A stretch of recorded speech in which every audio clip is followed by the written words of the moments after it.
What's up, everybody? This is Corrye Van Castle cooking the movie chumps. Luscious Luke Mayo in the house. And we just got out of Steven Spielberg's latest Disclosure Day.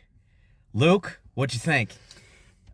Best film by him, other than maybe Tintin, because I just love that damn movie, in probably the last 20, 22 years or so.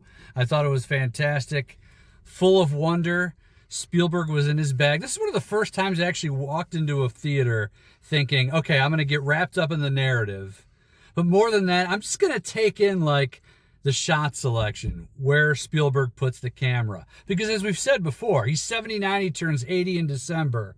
This could be one of the last ones by him. And you hate to be, pessimistic like that, but you just don't know, right? It's like, how many more games does Steph Curry have, right? You got to take this stuff in. So I really went in with like a sense of appreciation and gratitude. And I came away blown away by like, this is a guy that's been giving us gifts for decades. He does it again. Somehow he pulls off another Alien type film. Just when, like, I'm the type of guy where it's like, all right, man, how many more Alien movies can we get just in general? We've seen every kind of scenario. This was something different. I love the chase, the journey of it. Just that feeling of we're not alone in this world.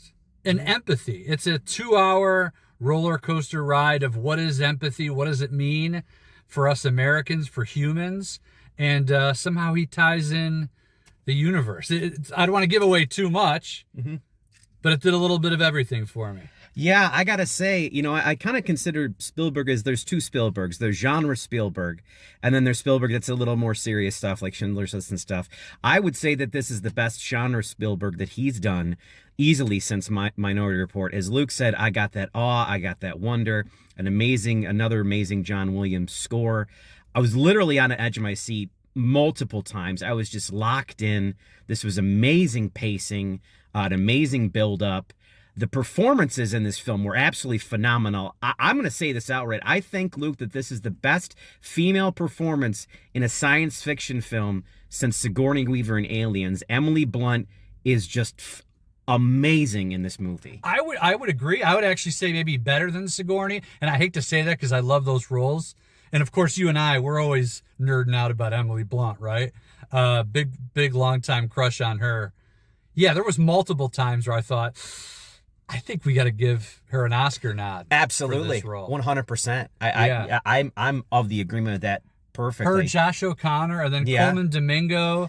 Every line he gives is like there's so much pizzazz in there. Yeah. And Colin Firth, you want to strangle this guy throughout the whole film.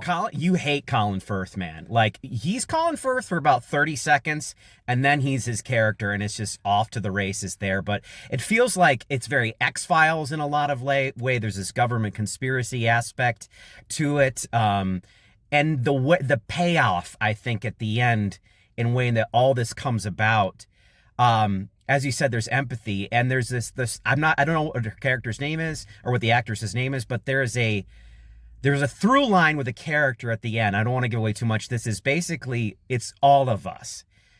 And I couldn't help but get choked up at the way that this particular person was reacting to what was unfolding. Yeah, and I just there's a lot of little things that I think Spielberg did well too. There's some new ideas when it comes to like sci-fi technology that I really liked. There's some hits that he plays. A lot of sci-fi movies, a lot of old Spielberg tricks. I like the way that they plugged in like the local news as just like a former local TV news guy. How they turned that into something, just feeding it into the networks. I don't want to give away too much near the end, but I think he did that well. And I think it just goes back to like, look, I said it a second ago, he's 79. It almost feels like he still has that childlike wonder of picking up a camera for the first time and just being in awe. That mystique, like he still feels it as a filmmaker, and you really see it in this film. Yeah, you really do. I will say this. You are either going to rock with the ending or you're not. I could see this ending pissing off a lot of people, and I understand why. But for those who are pissed off about it, I would really encourage you to reflect on the final moments of this film and really, really think about whether that was an appropriate ending, because I fundamentally absolutely agree. It fits with the tone of the movie, and it makes a lot of sense if you are paying attention. Yeah, I think with the ending, here's what I think. A little twist on that. I think people are going to love the ending.